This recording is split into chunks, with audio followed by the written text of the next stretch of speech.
Beef Australia is an international event showcasing Australia's premier beef industry. Held every 3 years in Rockhampton, Australia, it presents the best in innovation, taste, information, entertainment and beef cattle.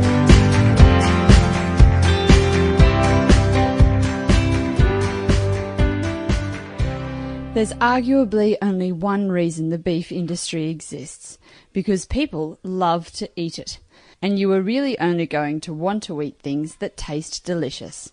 A large part of the Beef Australia program is dedicated to the end product, what's on your plate.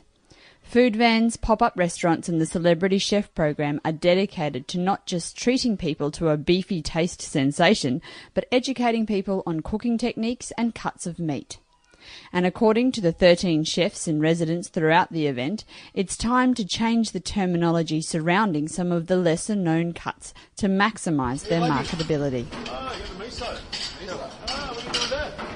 Hello, I'm Shane Bailey. I'm the Executive Chef at Noosa Boathouse, but I'm also the Celebrity Chef Coordinator for Beef Australia. So in 2014, the board decided that they needed to utilise the beast by putting the food on the plate, which is essentially it's the end of the food chain. It's eating the meat and enjoying great Australian beef. And so in order to do that, so what are we going to do? Do we get some chefs? Do we do some dinners? And I've got a pretty strong history with food and wine festivals. I used to run Noosa Food and Wine for many years. And at the time I was working locally with Capricorn Food and Wine Festival, hoping to set that up. And I actually got talking to Dennis Cox, and he said the board really wants to get some chefs or something. We're not sure what to do. I said, I can help you. I know plenty of chefs. And it grew from there. I said, let's do a restaurant. We'll set up a restaurant, and that'll be like our highlight. We'll do demonstrations. We'll get some filming. We'll do some property tours and things like that. So it's grown. There's also things like we've set up 2 other restaurants here and got chefs involved. So Matthias at the Bar and Grill, the Beef Australian Grill, and Josh at the Smokehouse. They're all things that Beef Australia and myself have been involved at. Hey, and we even in 6 weeks brought out a cookbook. We've got 13 celebrity chefs. Our recipes alone, I need about 40 pages. Let's do a recipe book as well. Okay, so you mentioned the celebrity chefs and the range, I guess. Can you take us through exactly who's been here this week, who's, I guess, yet still to come, and what are the kind of things that they're bringing to the event? Well, the whole focus first of the program is the utilisation of the whole carcass, which basically, as I explain it, is using up everything before you go along. So it's just like your kids eating dinner. Finish your dinner before you go and have the next whatever it is, something from the pantry or another one. So all those, I like to call them forgotten cuts, because as Blair says, every animal has got every cut, he can guarantee it. There's never anything missing, which is perfectly true. And us as chefs, I mean, we're all pretty, we run businesses, so we find that those big primal cuts that Australians have got so used to, they're the expensive ones, because there's only 1% of the eye fillet in the carcass. And also, it's actually one of the least tastiest bits on the animal. So when you start to learn, and it is all about learning, and we say empowering people, there's so many awesome tasting cuts. You just have to learn how to cook it. So as chefs, and we're always learning along the way, I mean, I think I've already learned half a dozen things today, not only the different cuts, but the different ways you can cook them. And a big thing about the Celebrity Chef program is we get some Australian chefs with different styles, and then we'll get, I think we've got 5 countries of different cuisines.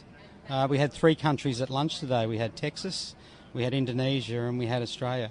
What's the criteria for your chefs? As I said, you mentioned you've got 13, is that right? Yep, here. So what's the criteria? How do you find them? The team we like to pick, I guess, we need people that... do you put it as, they've got that Aussie sort of, they love Australian beef, they're passionate about what they do. No, we want people that are easy to get along with. I mean, we have a lot of fun doing it, and we all work together, and everyone works very hard. And I always see a lot of similarities between producers, hardest working people on the planet. But yeah, behind the scenes, chefs work pretty hard too. You see the goal at the end, and you have to reach that. So if you're up at the crack of dawn and you finish late because you have to feed the animals and stuff. Chefs are the same. So we get on very well, producers and chefs. And we're very grateful as well of what producers do.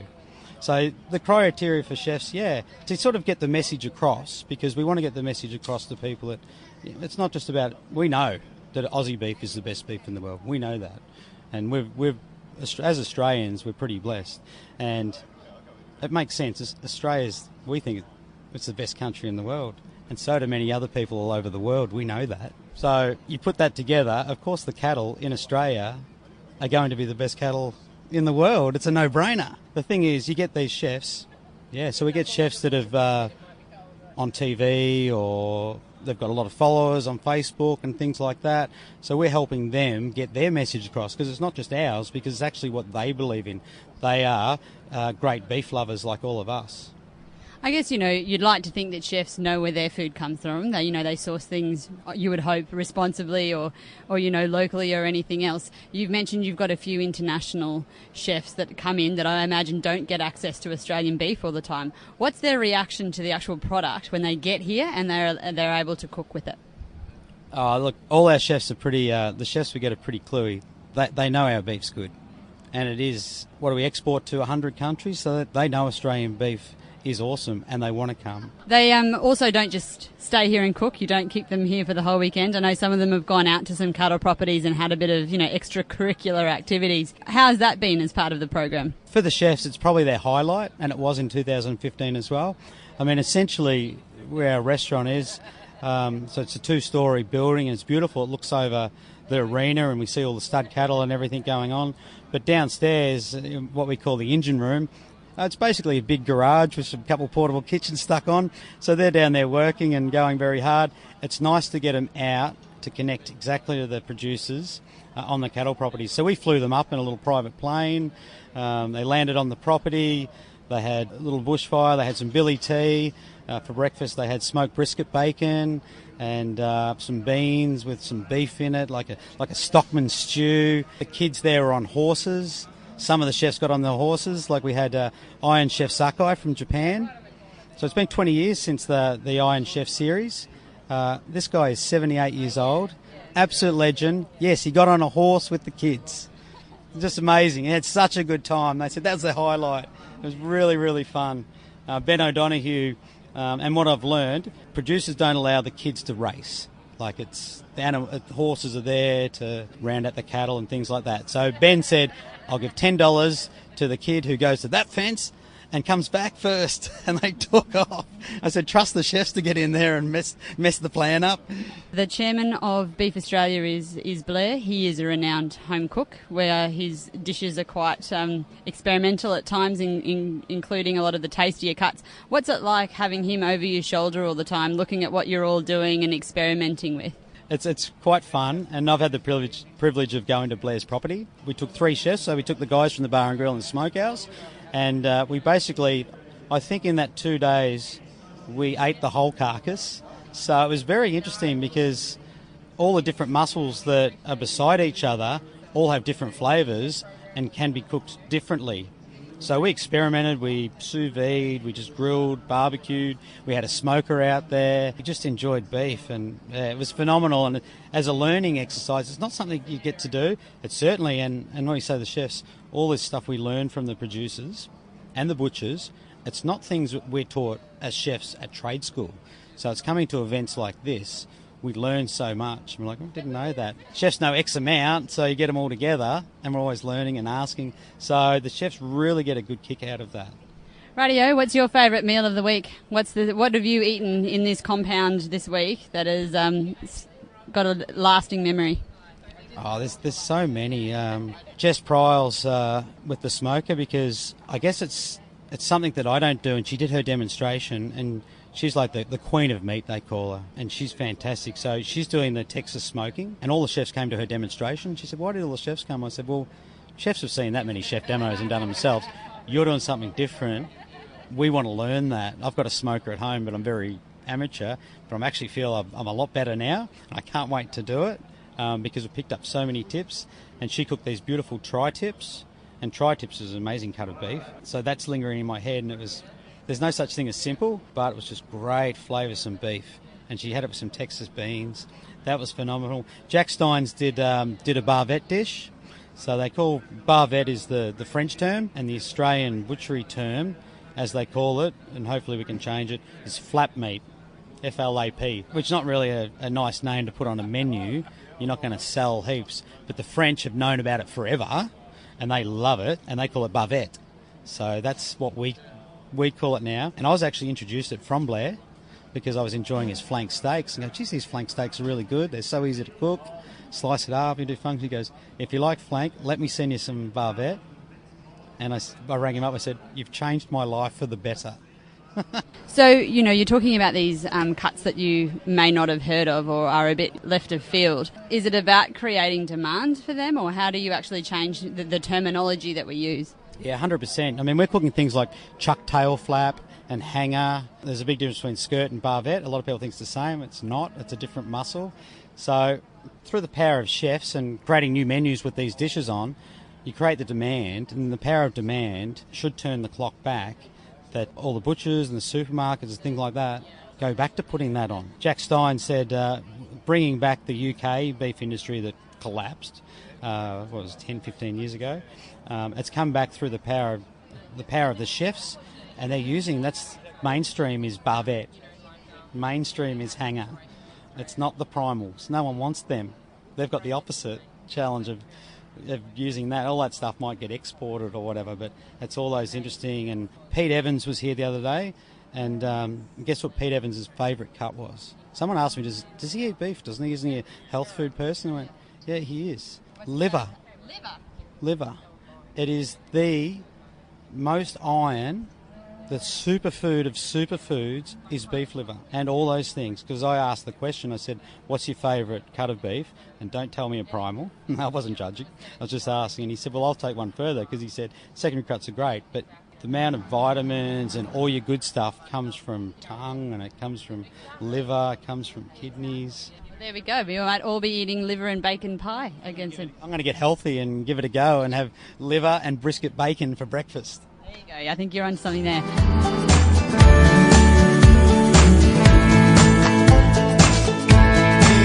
Hi, my name is Dominique Rizzo, and I'm from a chef from Brisbane.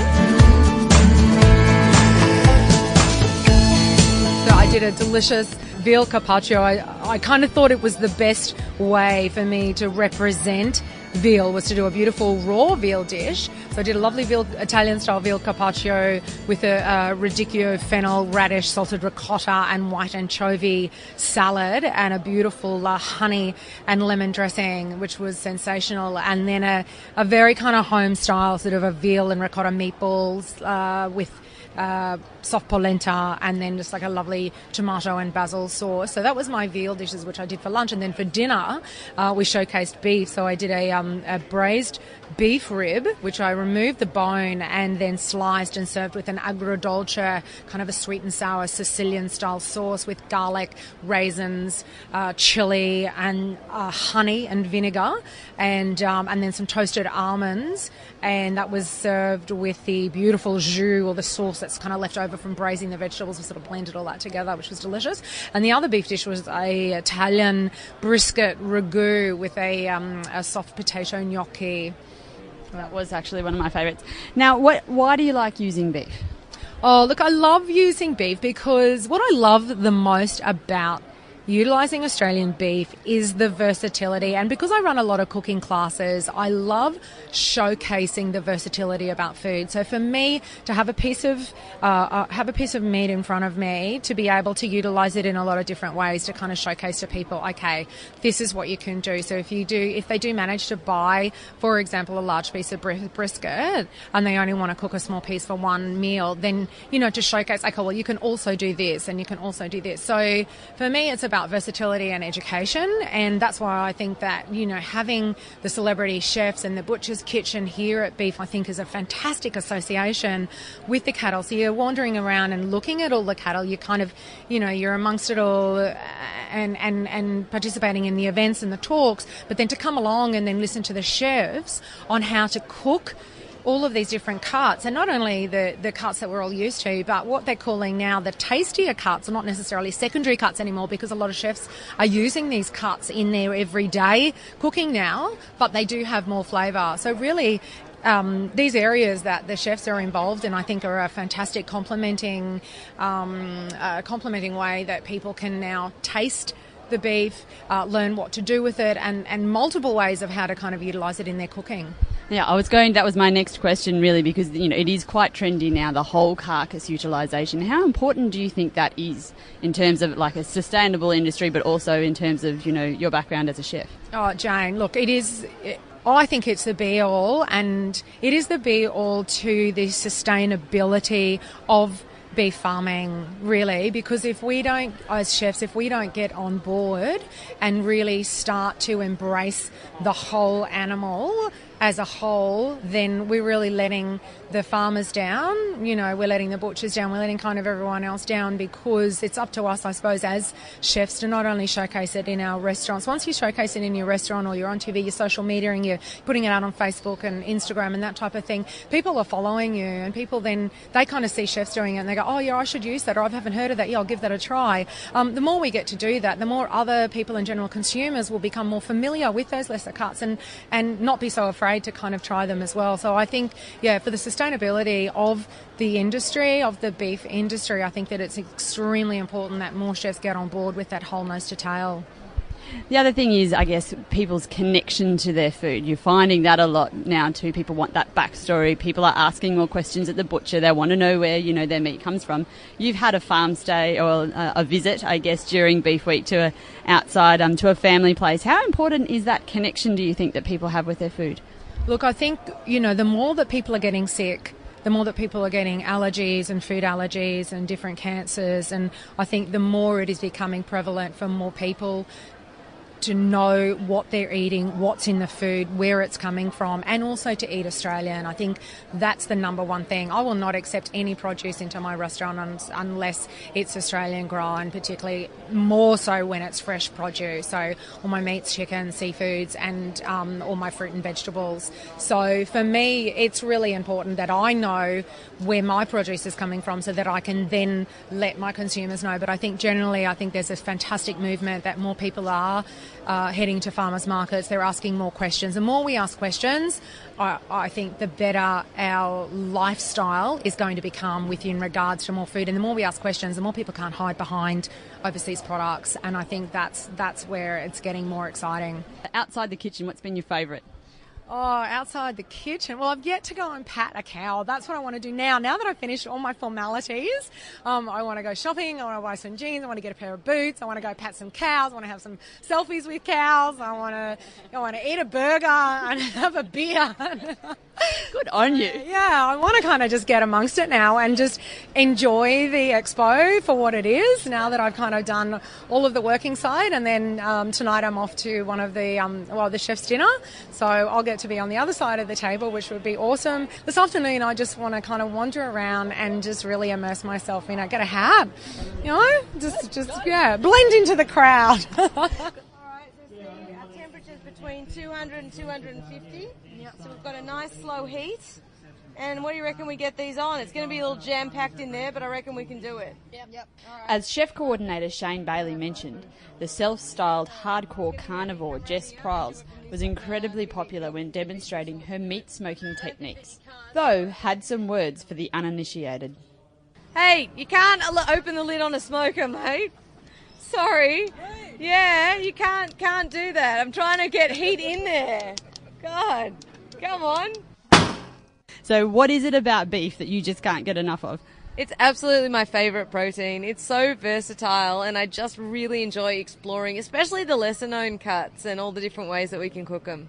We're sitting here with your offsiders, the MacArthur children from Central Queensland, in front of an enormous smoker. So tell me, what are you doing? Well, I'm lucky enough to have the MacArthur kids as a great crew today. They've been helping me prep the meat. So we've just seasoned up some tri-tips and we've popped them in the smoker, and it's an offset smoker, which means the firebox is off to one side and the meat's in a chamber that's not connected to the heat. So it's all indirect heat and the meat is cooked just from the smoke alone.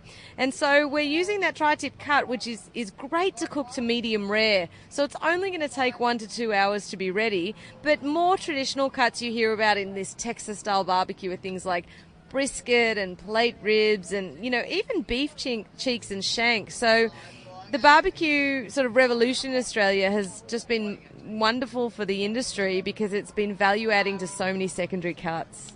Just, for the uninitiated, what part of the beast is the tri-tip? It's actually from the rump area, yeah, but it's surprisingly tender considering where it comes from. You're not a trained chef, so what has brought on this career, I guess, of experimenting with delicious meats? So I was just a consumer. I knew I loved steak, but I didn't really understand how to cook it at home. And if I did brave it, I would sort of end up buying a porterhouse because I knew I could cut the fat off in one easy go, which is something that is just horrifying to me these days. And it was a first trip to Texas about 10 years ago because obviously even though I live in Texas, you might hear from my accent, I'm originally from Melbourne. And I had my first taste of Texas barbecue and it was such an incredible experience and just different to anything I tasted before. I was trying to figure out why the brisket that I saw in Texas wasn't like the brisket that I was finding in Australia. And that led me down this unexpected path of learning about cuts and breeds and feed and all manner of things. And I just was so excited by what I was learning that I could apply that to all kinds of meat cookery and started sharing that information on my website, jesspriles.com, and a lot of other people found it helpful too. And here we are a couple of years later with my awesome cooking crew here, and we're smashing out some beautiful Aussie beef for some punters. Speaking of your awesome crew, everyone, what are you doing here today? How did you get here to helping Jess? We hosted a breakfast for the chefs on the first few days of beef, and then we came to beef and we got invited to help cook. Now, I see from your mother's blog that you're all very involved in the cooking processes anyway, and I get quite jealous of the meals that you boys, I think particularly, present to her out of the veggie garden and from your homegrown beef. So are you picking up plenty of tips, and what are you learning here yourselves? How to get the right heat and what seasonings you put on the meat. What do you like about cooking? Oh, just eating it afterwards. It always pays off. What about you? Oh, the flavour that you get and the satisfaction of cooking something yourself. Now, so we've spoken to some of the chefs that have all gone out to see you guys out at the property and given them beautiful billy tea and damper and all the rest of it. What was it like having everyone out at your place? Well, it was a bit nerve-wracking at the start, cooking for some famous chefs, but after a while, it's just cooking. So, Jess, we have spoken through the smoking. What are you going to do to finish this meal? So after the meat's finished cooking, obviously just like with resting a steak, you want to rest the meat that's been smoked. But just like steak, you rest proportionally to the cook time. So actually these are going to get at least an hour or two rest. We're going to wrap them in foil and throw them into an esky, and it just makes the meat even more tender.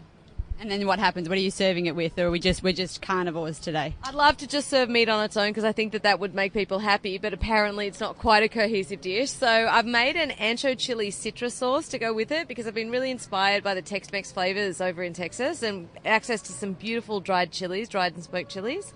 And we've put a Texas caviar with it, which is actually like a black bean and black-eyed pea salad. So lots of lovely acidity so that when you get the rich fat of the beef, it's cut by the side dish. Last question. You're here at Beef Australia. There are a multitude of dishes and smells and aromas coming from everywhere, and you get to sit here and look at this amazing cattle breeds as well. What's your highlight? What's the best meal you've eaten? It's got to actually be... I've had some great food from Black Bunny, I have to tell you, but the guys at the Smoking Yak gave me some of their Brahman hump, which is just really a treat you can only get in this part of the world, and they smoke it too, and it's just spectacular. This podcast was produced by Jane Cudahy for Cahoots Radio.